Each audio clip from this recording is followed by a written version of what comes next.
හැමදේම හරියටම හරි නොවුනට කමක් නෑ. සමහර දවස්වල අඩුවෙන් hina වෙන්න. ඔයාගේ පපුව ඇතුළට කුණාටු වලට රින් ගන්න දෙන්න.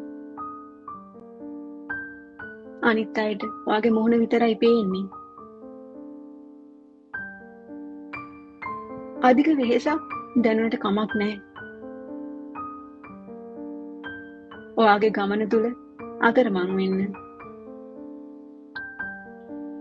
ඔයාගේ බියාසල තනිව වාඩි වෙන්න.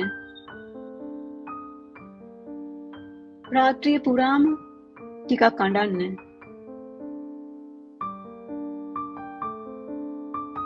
ඔයා ඉක්මනින්ම සුව වෙන්න ඕනි නැහැ.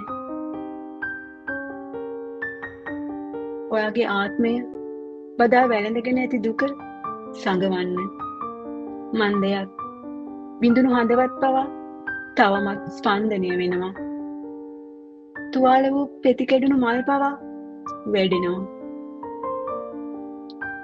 සමහර දවස්වල ලෝකේ ഘോഷාකාරී කියලා දැනේවි. බලාපොරොත්තු තැන තැන හැංගේවි.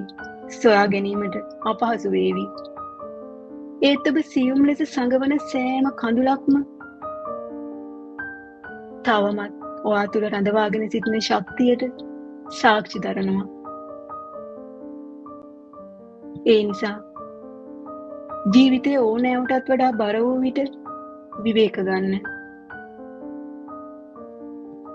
ඔයාට දැනෙන ඒ බර සෙමින් සුසුමක් සමග මුදා හරින්න.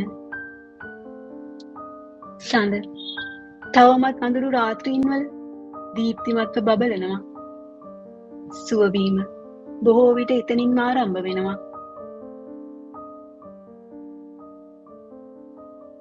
හරි නොවුනට කමක් නෑ. ඔයා මිනිසෙක්. කුණුසුම් සහ හදවත ගැහෙන. එක දවසක සියුම් ලෙස කොටසින් කොටස මොහොතින් මොහොත ඔයාගේ රිදෙන හදවත සුවවීමට ඉගෙන ගනීවි. ඉවසන්න. ඒ දවස වෙනකම්.